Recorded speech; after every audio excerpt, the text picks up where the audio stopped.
Hey all, this is the Twin Rivers Music Scene podcast with your host Madison and Reed. We're here to highlight local and upcoming musicians in and around New Braunfels, Texas. We believe the Texas and Americana music scene is what truly makes this town special, and we are so excited to provide a platform for y'all to hear straight from the artists themselves. We hope y'all enjoy the Twin Rivers Music Scene podcast and stay tuned for more interviews posted every other Friday.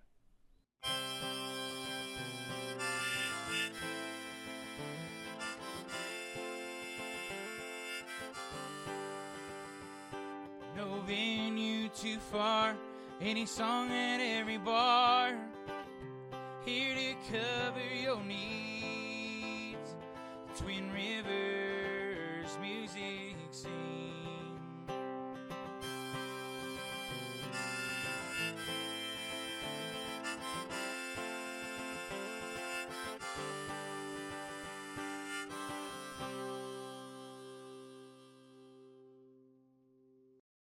Our next guest has built his sound around the idea that a great country song doesn't have to be complicated. It just has to be honest, tell a story, and sound just as good in a dance hall as it does in a listening room. He draws inspiration from the greats of traditional country while bringing his own perspective, grit, and unmistakable voice to the genre. Originally from the Pacific Northwest, he found his way to Texas, where he spent years cutting his teeth in honky-tonks and dance halls and carving out a place for himself in the Texas country scene. He's an incredible singer, a damn good songwriter, and someone who truly understands the craft of country music. And if you've ever seen him perform live, you know he has a special way of commanding a room, capturing the crowd's attention, and getting everyone on their feet and moving. With the new album, West Texas Stars, on the way, there's plenty to talk about, and we're excited to welcome David Miner to the podcast. Wow.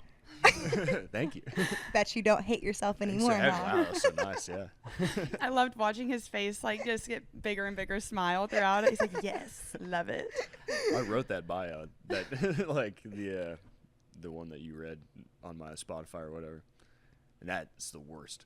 Writing a bio about yourself, like in the third person, being like, David grew up here. And I was like, Mr. David. We gotta add it in there, you know? well, that's like, I don't have a team for anything, so like it's all me. So yeah. like I wish I had the excuse to be like, oh, like management's making me do promo, but it's just me making myself do it. But it's great though, and you're killing it. We were kind of talking off camera before, the art of like promoting an album can be so like exposing and kind of awkward, like you were saying, putting yourself in front of a camera. Tell us about how you do that.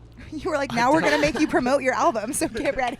This is great. Yeah, this is great because I can actually just like kind of talk. But yeah, so much of the game these days, I guess, is like Instagram and TikTok, and I'm terrible at it.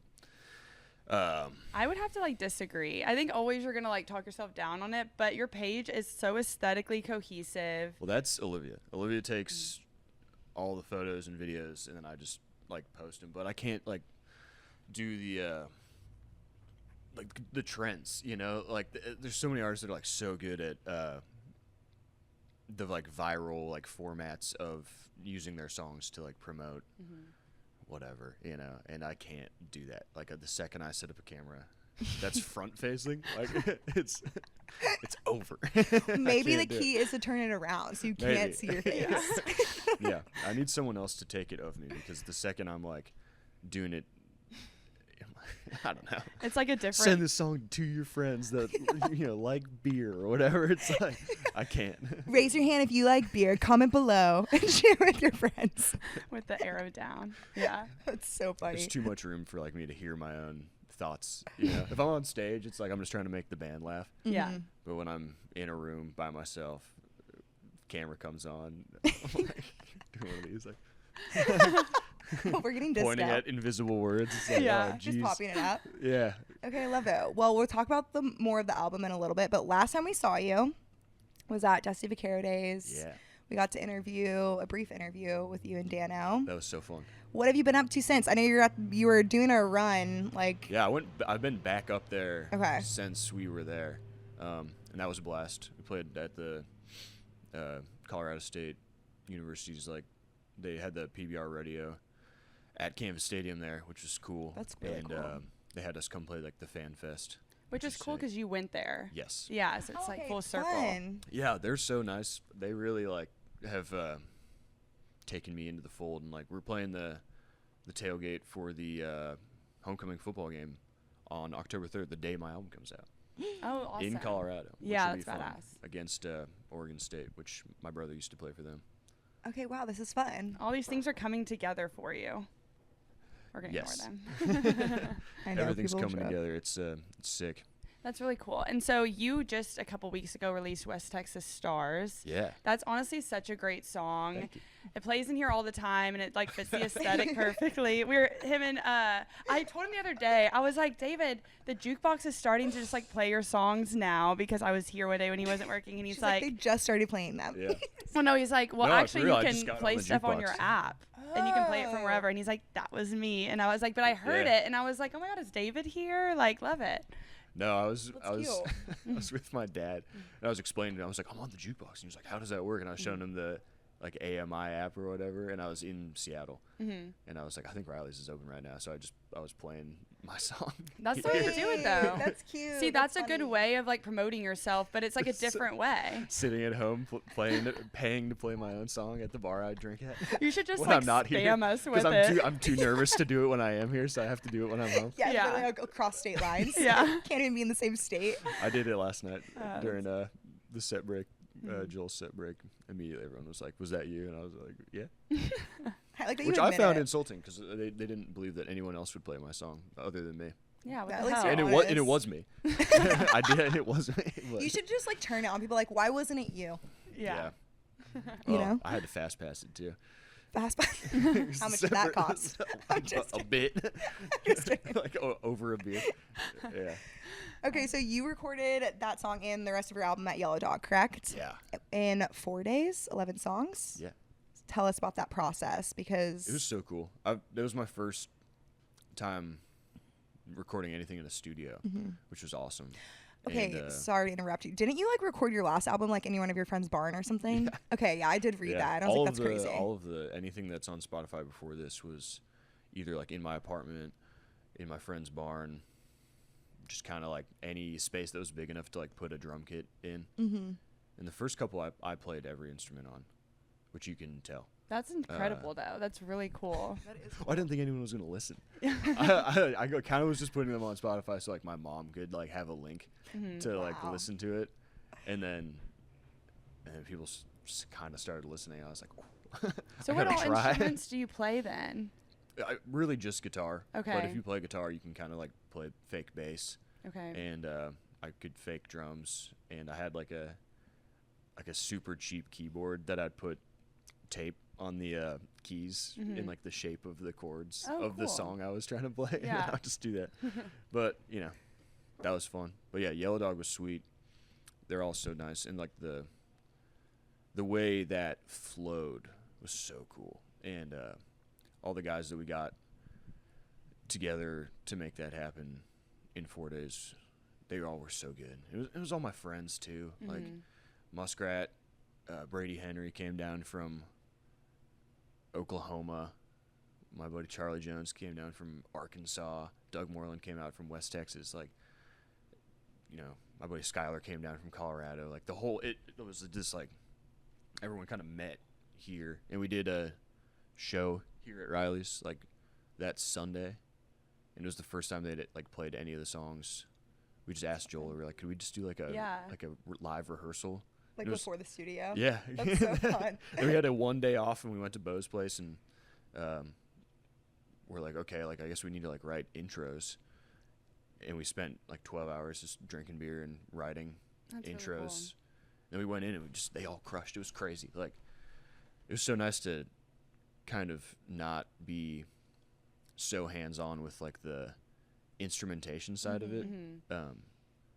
Like obviously I had like a idea of what I wanted, but like they were like, oh, what should I play on this? I was like, whatever you want, Yeah. because all those dudes, I trusted them, and they're all so good, and they crushed. Yeah. There's some on there that'll come out when the full record comes out. That's just like them going nuts, like for real. We were like in the studio on the talkback, being like, more. Give it to me That's really more.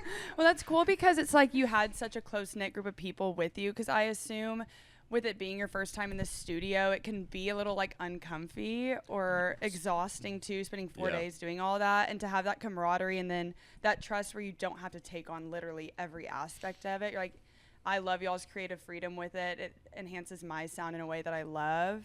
So it's cool that you have that group of people. Yeah, and like we did all the vocals and guitar and everything live in the room. Like we didn't overdub anything. Like all the vocals are live takes with the drums and everything, because Bo Smith, who produced the record with me, Shout out Bo. shout out Bo. Give him a thumbs Great up. days. He was like, he told me, he was like, I know if you go into a vocal booth by yourself, you're gonna freak out, and this is gonna take like a week just to get your vocals. So he was like, we'll just do it live. Like you can do it, and we did. Like we everything was 3 or 4 takes for the most part, other than one of them. But it was like really just easy and fun and That's nice. really cool. It was like a good way to kind of take ourselves out of it, you know. And then we'd have fiddle come in and stuff after that. But yeah, it just worked out really well.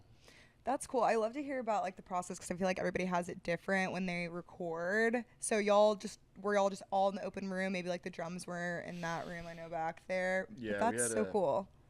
We had Skylar back in the isolation booth, and then the rest of us just like stood in a circle, and we like turned the lights down, like lit some candles, and kind of just got after it. It was That's great. really cool. Was there a song in the 11 songs that you kind of had an idea about that kind of turned out totally different once you got in the studio? Well, one of them, Via Cunha Jail, is a cover of a Gil Prather song, and Gil Prather's like this folk legend of Terlingua that's like, you know, one of the best songwriters in my opinion. And it's just like good, kind of like border music, I would say. And Bo knew him, and Doug Moreland knew him, and it was just kind of like music we'd listen to when we were hanging out and drinking beer.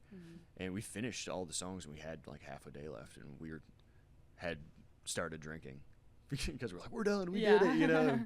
There's this like duet that Charlie and I had written, and it sucked, and they were all for real. Didn't think it you were was gonna so say that. I bad. was like, It was so bad, and you know, they were like, you guys should like, let's just like try it, like teach it to the band. I was like, no guys, I swear to God. And like we like played it for Bo and Doug, and they're like, ooh yeah, that's that's like, never mind, terrible. let's cut this. And but Bo was like, oh, you should do it, you should do it, you should do it. And I was like kicking and screaming, like, I will not do this. This is embarrassing. I don't want to do it.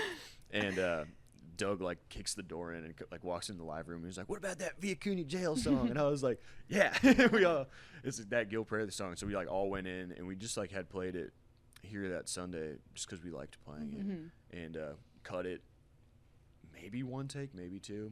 But you can tell we were pretty loose because it's like fast and loud and fun, and that was sick. And I'm glad it's on the record too. Yeah, we're excited to hear that one. So I know we kind of like briefly touched on West Texas Stars that you released. What was the exact date that you released that single? That was July 10th. July 10th. the day after my birthday. Wow. What a Just- great birthday present for me. Thank you. And honestly, like we've talked a lot about the album art that you chose for it. Can you tell us, like the people that have not heard, your process of selecting that artwork for your album cover? Yeah, my main goal was to not put my face on the album cover. Again, no front cameras. We're like, no why do album you? cover. I that feel like was- this needs to turn into a therapy session. Like, what is up with you hating yourself? that was actually Olivia, my fiance, and Bo, my friend, both were like, don't do it, because I was like, I'll just put a picture of myself on there, Yeah. title, call it good, you know. And they were like, you can't. And I was like, why? Like, you know. And they were like, no, you should do something cooler. And I was like, okay. And once we finished the record, I just kind of started thinking it over, and kind of like based on the themes, I was like, a cool like Western painting would be cool. But it's called West Texas Stars, so it needs to be like a nighttime painting with stars. And so I started looking around for Western nocturnes, which is like the term for that, and, which I found out because I was Googling and stuff. Yeah. And it just took me, there's not that many, which is surprising. And I found this guy, Tobias Sauer, had one with a Halley's Comet in the background. It's like the guy on a horse. And I was like, that's the one. And I was so fired up. And I reached out to him on like every single like Instagram, Facebook, email, I was trying. You're I was spamming him. texting buddies like, does anyone know this guy? Can I get his phone number? And could not get a hold of him for months. Found another guy with another painting that was also cool, but then he ghosted me. After saying, he was like, I'll give it to I you. think you told us that. Yeah, he was Yeah. like, I'll give it Okay, to you yeah. for free. And I was like, sick. And then he ghosted me. And I was like, no. Come back. And this was at the point where like the album, the only thing that was in the way of the album coming out was the art. And I was like, damn, I'm just going to put up like a white background and just put my name on it and like call it good. But all of a sudden I got an email from Tobias and he was like, oh man, I've been moving, like, yeah, let's do it. And I like emailed his wife's a lawyer, so I was like, I had like wrote a contract and like sent it over, and they cut me a hell of a deal and were so nice. But like, it really, I was so happy to get like what I'd wanted from the beginning. I think it looks cool. And It it's cool does. that you were like willing to wait on it too. Like you weren't gonna rush putting out the album because you just needed the artwork for it. Yeah, well, that was kind of the theme of like this whole thing was like, because we cut it not this last April, but the April before. It's been over a year since we cut it, and I was just like, I'm going to take as much time as I need to make sure I do it right. And so like I signed a distribution deal with Edgewater, which was sick. That's why I'm on the jukebox. But like, you know, we're doing vinyl and CDs, and everything else I've just like uploaded online by myself and just kind of done like 2 Instagram posts, be like, listen if you want, and then Yeah. that's been it, you know. And it's worked sometimes, you know. Yeah. It's worked like once, which is cool, but we wanted to, you know, since we took the time to like go into a studio, do it, people traveled, I like the songs. It's also like the only thing I've ever put out that I'm like for real proud of. Like I've been proud of the other stuff in like some ways where I'm like, oh, you know, like that's pretty, like I wrote that pretty okay or whatever, but like I think because it was self-produced and like my voice has gotten better. I've been learning how to sing. So like now when I hear the record, I'm like, actually, like I want people to hear it, and if someone or me puts it on the jukebox, I'm like proud of it. You know, I Yeah. want people to hear it. And As before, you like if should someone be. would put my song on in the bar, I'd like run out. I'd be like, you We're know, like, where did David go? He ran it out would here make me so quick. mad. You know, I'd have friends that would be like, "Yeah, let's put it on the new record. I'd be like, no.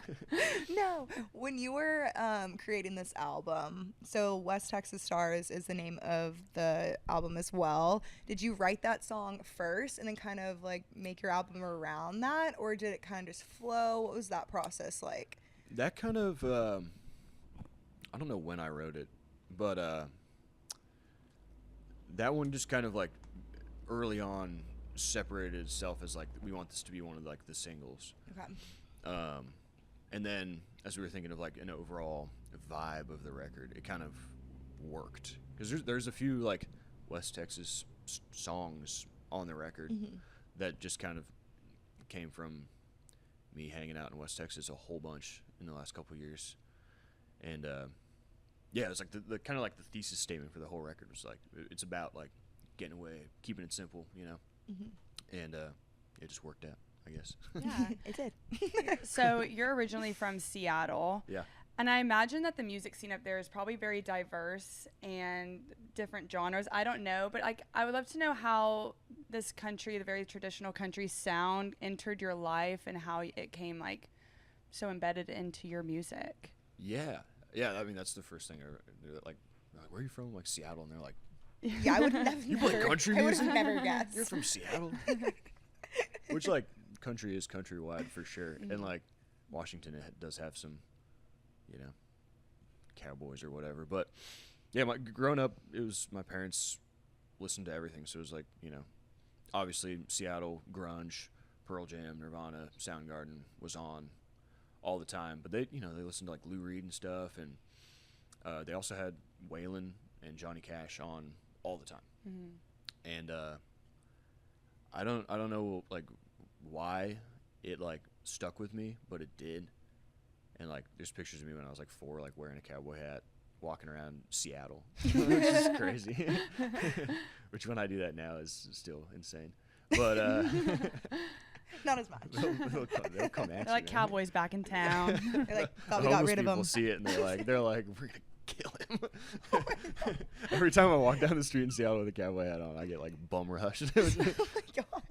That's so But- funny. But yeah, my parents listened to country, and like in high school, I had like like punk garage bands that I played in. Like it was fun, but yeah, I moved to Colorado for school and was just kind of was listening to country. And a big thing was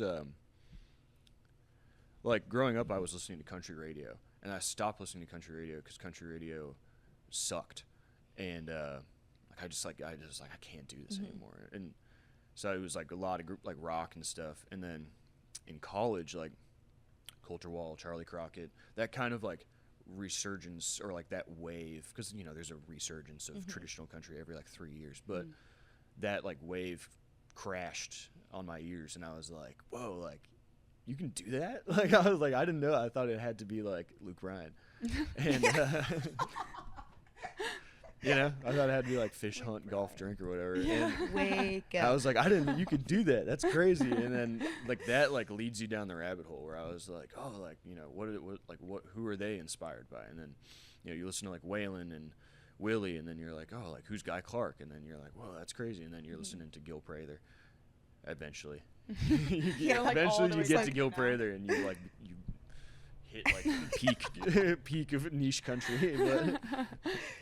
But yeah, and then so I was doing that in Colorado, and on like my floor of the dorm, me and my friends would just like hang out and drink beer, and like I would just bring out my guitar because I was that asshole at the party, you know. And one of my buddies was like, "You should try an open mic. Have you like ever done that?" I was like, "What's that? I don't know. Like never heard of it." And he was like, "Oh, you can just like go play a song on stage." I was like, "Really?" And went up, and I was like so scared, and I did it. And like after the first time, I was like, "This is it. I'm doing this. You're gonna have to kill me to get me off the stage," you know? Yeah, it was I sick love to do that. something that made you so scared. Yeah. And like I'd stopped doing sports by that point, so I didn't have like a competitive like outlet. Yeah. Which this is more competitive with myself than it is with anyone else, but yeah. So was that the moment you kind of like knew that you wanted to like pursue music, or?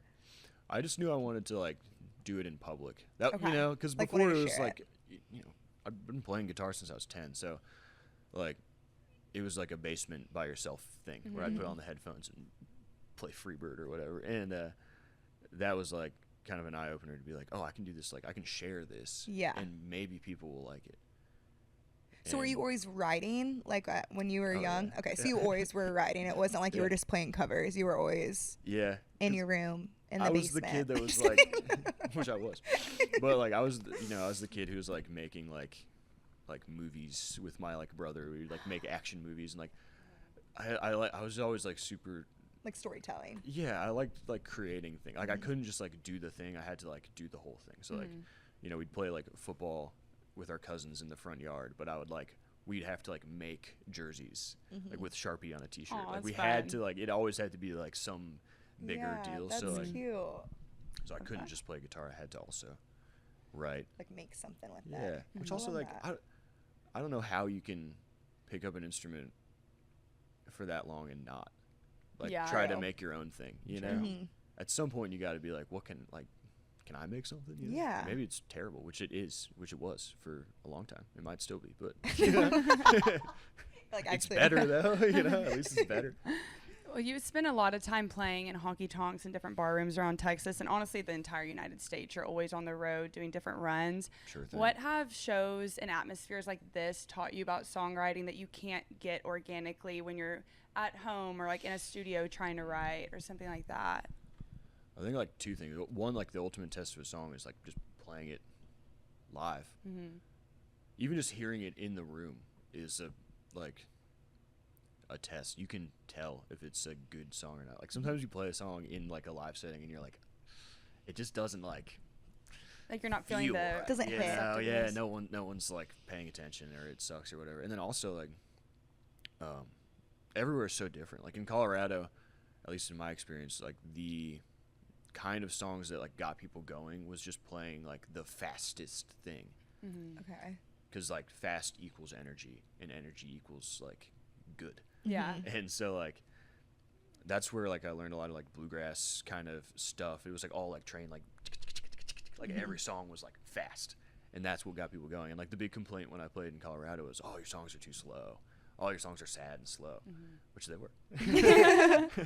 And then I got here and we started playing at like dance halls where people were dancing, which is like the coolest thing ever. And I was like, why is no one dancing? And my bass player Phil was like, it's too damn fast.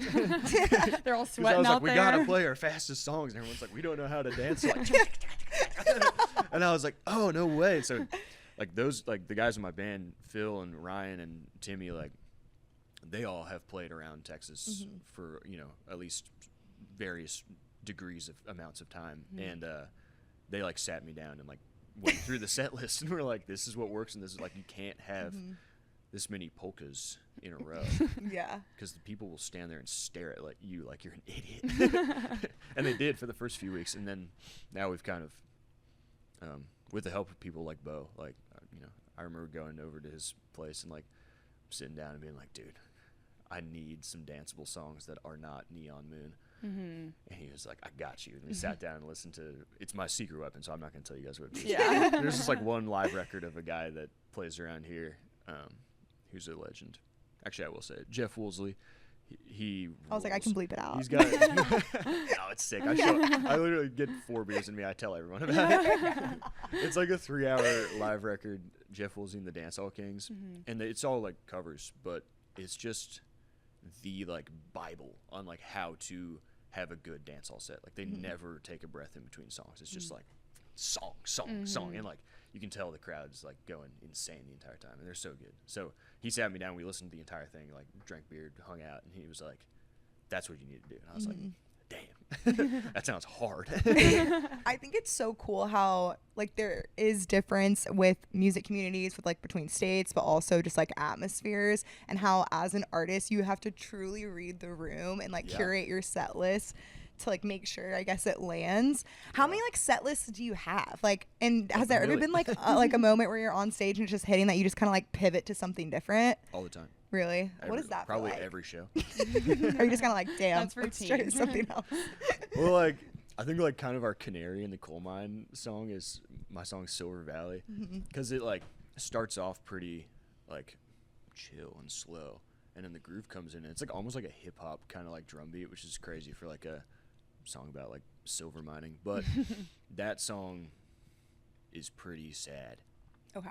And that's one that is constantly getting moved throughout the set list, because it's like, I think it's one of my best written songs, so I don't want to take it out. But like sometimes if people are having too much fun, we're like, okay, push it. Push Well, I it feel back. like that would be kind of hard to be like wanting to like play what you want to play, but then also like getting the crowd. So it seems like that'd be kind of like hard pool. Well, that's why I spend so much time like digging for cover songs that have the energy that I want, that are also like songs that people don't hear. Like we do 3 Matheny Brothers songs in our dancehall set list, and they're like a amazing dancehall band from San Antonio from like the 50s and 60s. And you know, some of the old heads know the Matheny Brothers. Like my drummer Timmy, when he started playing it, he was like, "How do you know the Matheny Brothers?" And I was like, "Bo showed me." Yeah. You know? Thank God for that. Yeah, really, for real. So as like a working musician doing this full time, what's something that people that aren't in your profession romanticize about it more than they should? And what part about it is, this is 2 questions, and what part about it is actually like really cool that maybe people don't get to see day to day in the audience? I think the coolest part is just like, it's like, at least the way I'm doing it, it's like pure freedom.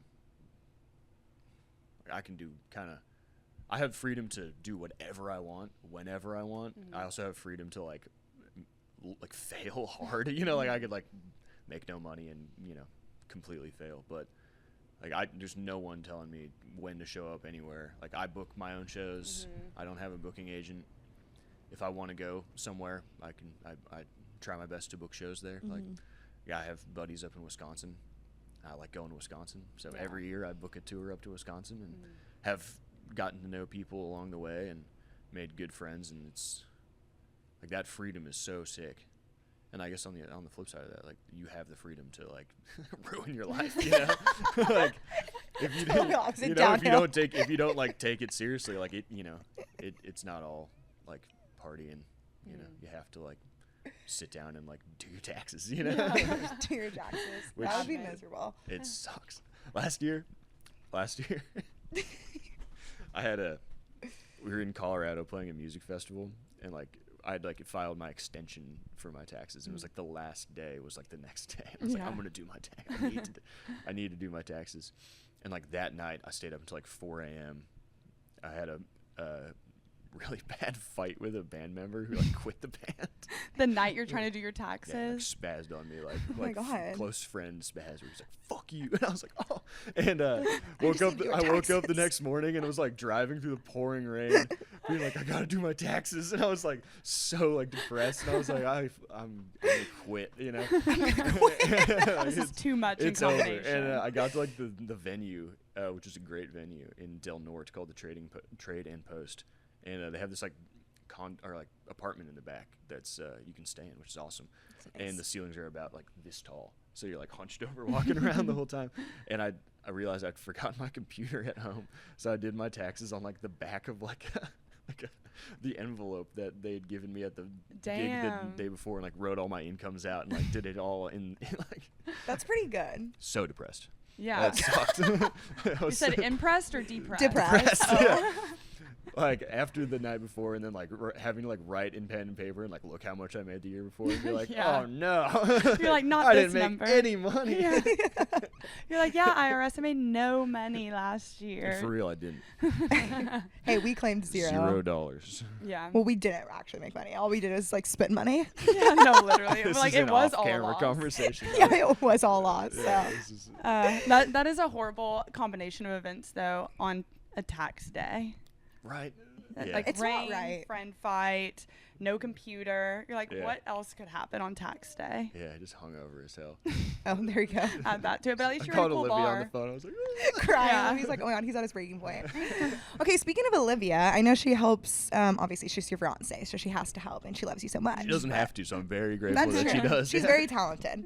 She is. What's that like? Because I know she does a lot of your promo videos here and takes all your photos. Is that fun for y'all to kind of like work together a little bit in a type of way? Sometimes. Yeah. Yeah. Mm-hmm. Yeah, it's great. No, well, you know, she's a photographer, Mhm. and her and I actually were co-presidents of the film club in high school together. Is that how y'all met in high Yeah. school? Yeah, That's so sweet. I didn't know y'all were high school sweethearts. we were. Yeah, we are. we are. Don't start currently. rumors. we Still very are much so. currently. Yeah, I don't know. This is gonna take forever, but No, I'm here. the film teacher, Mr. Othman, who was a homie, and he taught me like in like kindergarten and stuff. We had both taken a film class, and I'd been bugging because he was like, everyone will get to be partners with everyone at some point, and he never put me and Olivia together. And I was like, he was my dog. So I was like the whole time I was like, dude, what the fuck are you doing? And I was like, put us together. He was like, I will, and he never did it. And I was like, I swear to God, man. And he was like, I will. And then the class ended, and we were never partners. I was so mad at him, and he was like, well, you should really join the film club. And I was like, I'm not joining the film club. Like I like it, but like I'm gonna stay after school and like do all- that. yeah. Like Yeah. I don't want to be here any longer than I have to be. And he was like, well, Olivia's actually gonna join the film club, and I was like, all right, I'm in. And then- Becomes literally yeah. the co-president. Well, we ended up like really liking it. So she doesn't really do video as part of like, because she's a photographer, so like she does photography full time, and but she doesn't do video basically for anyone other than me, which is nice. Yeah. And she comes to the shows. I buy her a couple drinks. She brings her film camera and takes some photos, which is sick, and bring her other camera and take some videos, and then. That's cute. It's awesome. Yeah, It's like that's the the best best. content because like I don't have to take her time to like go out and do like a photo shoot, and then I don't have to do a photo shoot because that. Yeah. Daunting. There's some. So it's There's some better. if you like Google me. There's some from like college where venues Like headshots. like me in a field like. And venues will still probably use them They for use them on promo. every poster. It sucks. There's so many good photos of me that she's taken recently, where I'm like 20 pounds lighter than I was in college, and like not in a field in a full suit. And it's like every venue uses like quadruple chin suit in a field. Like You need to send in like your pictures that you want. I do. And they're and like, they no. Google me and they go, and then they find the first one that pops up is the worst photo of me ever. Like, please, no. No beard, For the love of mullet. God. Like, So funny. You show up to the venue and are like, who's this guy? Like, For we didn't real, know he they're was like, coming. You're like, yeah. who did we book? Yeah. which that happens if they've seen my photo or not at almost everything. I'm like, hey, I'm playing here tonight. And they're like, oh, okay. Sure. I guess you can set up over there. That's so funny. So you've talked a lot about like other songwriters and musicians that have had a big impact on your songwriting. If you could choose one hero of yours from like the music community to hang out with for a day, but you could not ask them anything about music, who would it be, and like what would you want to talk to them about? That's really hard. Not talking about music. I mean, I don't even like golf, but playing golf with Willie Nelson would probably be sick. Ooh. And he's like, he got so many good jokes. Yeah. I feel like that would be really nice. He'd be a good hang. Yeah. He obviously like the best hang of all time. Yeah. Mhm. I play golf on his course Really? up by Austin, yeah. That's cool. That's sick. cool. And it's like, he has like album covers that have been shot on the course, and him and his crew used to like live on all the houses around it. So me and my buddies go play golf there and just like try to soak in the Willie. Yeah, Yes. that's so cool. Because you got to meet your other hero, Dave Stamey, Yes, I love this. at thing. Dusty Vaquero days. Yeah, I blew it, but it was. You didn't blow it. I blew it too. For context of like people that are watching, we were all at the Dusty Vaquero Days in Wyoming a couple months ago, and Dave Stamey was playing. We all got to meet him, and he's a Yeah. big hero of honestly both of y'all. And- I love his music so much. We cover his songs. I feel like I'm y'all just- had a good combo. Y'all did. It I honestly. said one thing and he left. We were all sitting at a table like eating and stuff, and it didn't happen how you like thought it happened. Like he received your comment very well. He was just already on his way out. It wasn't you. I It was was talking. him. I was talking about like Ernest Hemingway. It was so That's so embarrassing. sweet. He literally goes, "All right, I got to get to bed," and he just left. The second something came out of my mouth, I was like, "Yeah, Hemingway's writing style is really cool because he doesn't use a lot of adjectives." And he was like, "I'm gonna go. I gotta get out of here." You're like, damn it, I should have said something else. You guys are very nice. And you're like, "It wasn't you. He was tired." And I was like, He was tired. He did say that he was like leaving. Like his it wasn't his wife, which I like thought I was talking to his wife the It's his entire manager, time. I think. Yeah, it's his manager. I don't know why. Just like maybe assumed that this was like a couple duo. But it wasn't. But she did say that he like had to leave immediately. So again, it's not you. At least you have like a funny story to go behind like meeting one of your I heroes. told You know. everyone that. Yeah. The second I got home from that, I was like, "Guys, I'm at Dave Stamey," It's so and I funny. blew it. And I blew it. Well, speaking of like music, and I know we kind of touched on traditional country. What do you think is traditional country? Like, how would you describe it?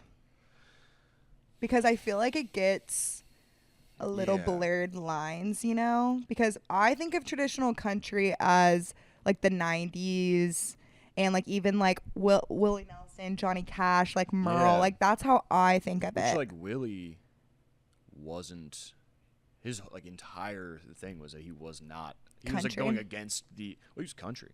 Country is such a Broad. like thing, you know, like. So I'm like, how would you describe it to somebody? Like traditional country. It's a feeling. Okay. It's whatever you want it to be, really. Like for real. You listen to like the country charts, and it's like, it could be anything from like Zach Top playing like 90s type stuff to like Charlie Crockett doing like 60s soul type stuff to, Yeah. you know, Shabuzi just doing that, which is awesome. Shabuzi. You know? Yeah. I love that. I don't know, but we like, at least for me, I love like honky-tonk dancehall music a lot, and that's like, you know, Bob Wills, Farron Young, you know, the Matheny brothers, like that's a huge influence. And then I also love like cowboy music, so like Dave Stamey, Ian Tyson, and I love outlaw country, Waylon Jennings, Willie Nelson. And so like what we do is just, or what I do is try to take all the things I like to listen to and like distill it into one kind of thing that I would want to listen to. You know, it's like there's so many different kinds of country. It's like you Yeah. can kind of like So do Merle you think that Haggard. shouldn't be like a term? Like, do you not like that term, traditional country, or do you not mind it? I don't mind it at all. Okay. I mean, it is a thing, but I think like you were saying, like a lot Yeah. of like you think traditional country is like 90s country, which like maybe Yeah. a lot of people think that because we're all young. Yeah. True. But like, Yeah, we have you to think know, about it that way. 'cause, you know, that was before like I what was born, time. so I'm Yeah. like, yeah, you could be like, oh, Alan Jackson, like the old stuff. You I know? love Alan Which is Jackson. like, to me, you know, like I'm Yeah. listening to like 40s country music on my phone. Like Mhm. Alan Jackson's not the old stuff to me, but it's like, you know, you can. It's like, it's kind of like hipster shit where it's like you could always like one up someone. On Totally. Like, oh well, I listen to the Matheny brothers or whatever. You know, it's like there's always like. Like, you listen to the 90s, but I listen to the 40s. Yeah, it's like you could always be more like niche about it and like try to like gatekeep or be like that's not real country, and it's like, you know, just whatever you like to listen to. I don't really care. But like, you know, I try to listen to like country music. You know? Yeah. We talked earlier, you do spend a lot of time on the road, and I think it's cool that you have so many connections to different places. And like you said, in Wisconsin, you're like, I just want to go there. I have the freedom to make a run up there and play. What does it feel like for you when you're on the road? Like, even when you do your acoustic runs by yourself, like when you're sitting in your car driving to a venue, like what is it about that makes you love this career so much and just want to keep traveling and sharing your music? A few things. Don't get emotional on us. One, it's hard, which is awesome. I like, you know, it's nice to do like hard stuff, and like driving, you know, to like Wisconsin by yourself and eating every meal like by yourself in like a sports bar is hard, but it's also sick. And like I grew up like I had never been on an airplane until the time like when I went to college.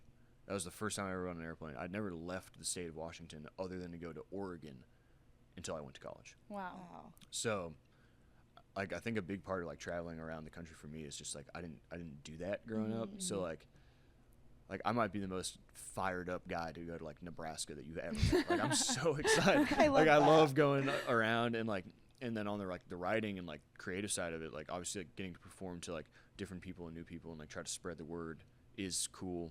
But also, like, guys I know who write, like, my number one advice is, like, go places alone and listen. Because there's, you know, if you're writing songs and you, like, don't go out, and you don't have to, like, go out and, like, drink and get hammered and, like, be in bars all the time. But, like, you know, when I'm on the road, like, I do try to, like, eat in bars a lot because, you know, sitting at a bar by yourself is less creepy than sitting in a restaurant by yourself. You know, There's 3 empty chairs at a table, and you're like, oh God. which Like- I do that. And it's crazy, but you overhear things, especially when people are drinking, that are like real stuff that people's like going through, like real life. You hear like a lady talking about like losing her like custody of her kids, or like a guy talking about work, or like just stuff like that. And you're like, the whole time I'm in my notes app, just like That's a writing really it down. cool practice Yeah, I was to like, do, that's though. really interesting. Yeah. Well, it's good, and you know, it's good to be alone with yourself too. That helps with writing a lot. So sitting in the car, staring out the windshield, get a lot of thoughts.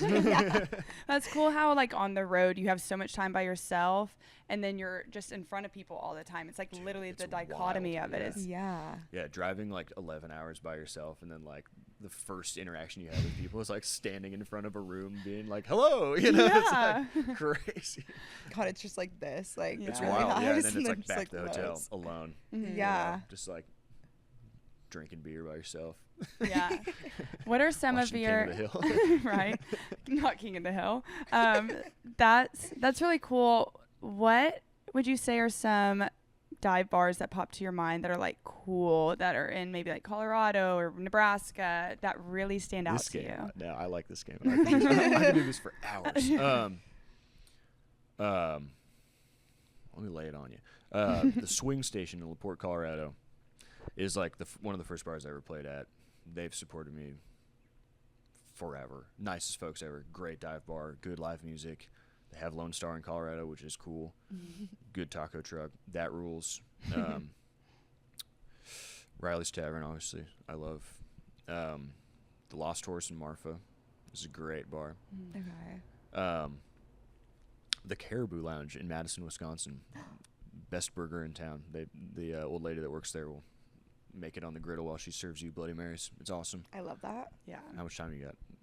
Honestly, keep going because I want to hear a few more. I could do this forever. Yeah. The Roughed Up Duck in Laramie, Wyoming. sick. Let's see, New Mexico. Abe's Cantina outside of Taos. Great. Good breakfast burritos as well. Okay, You need so to write a anywhere we book. go, you should. Olivia With and I- dive bars, like have like a little like picture like coffee table book. That would be a great Olivia and I were idea. thinking about doing like Good job, Rito. like great idea. diners and cafes. I love that idea. Maybe edit that out. Someone's gonna take that idea. But No, I don't think like that many people listen to it. I'm just kidding.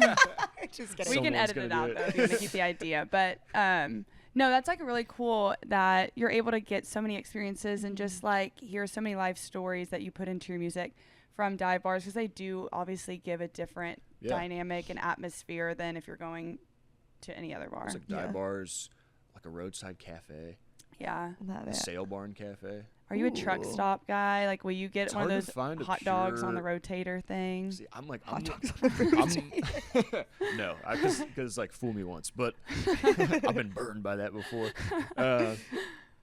I yearn for like a truck stop that doesn't exist anymore, like the Okay. cafe with the waitress that gives you the coffee and like you sit and there's like people sitting. And now I feel like because of like capitalism and stuff, like everyone's in such a deadlines rush, like Mhm. time is money.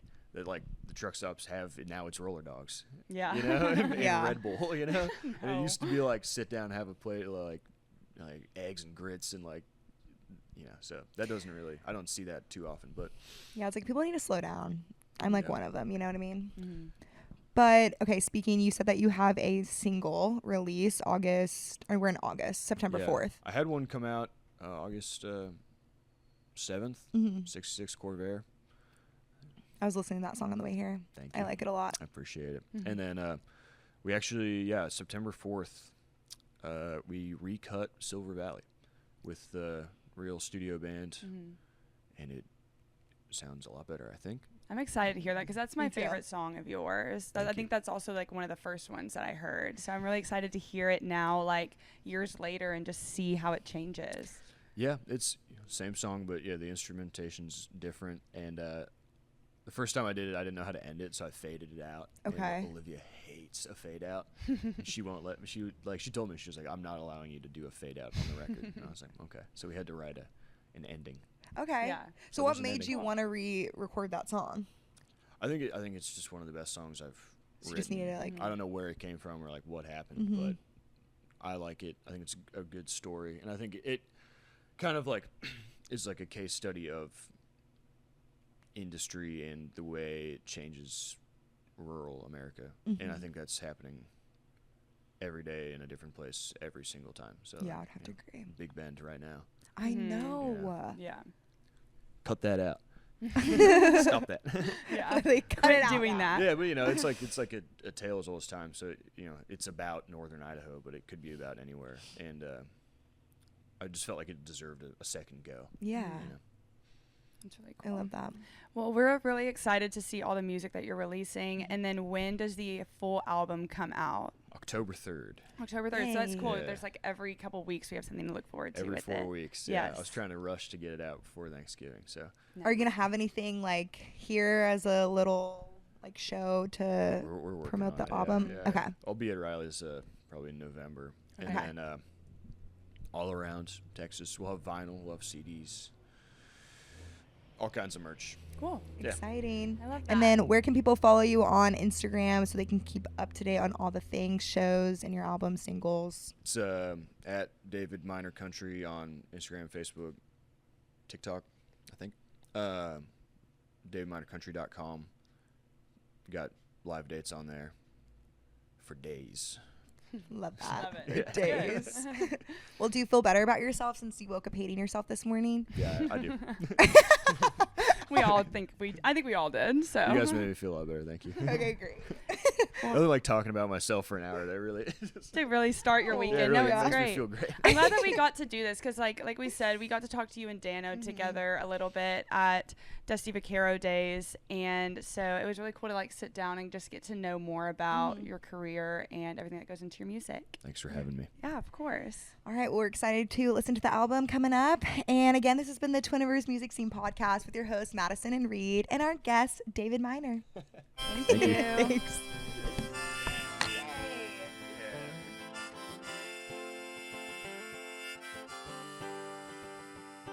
No venue too far, any song at every bar. Here to cover your needs. Twin Rivers Music Scene.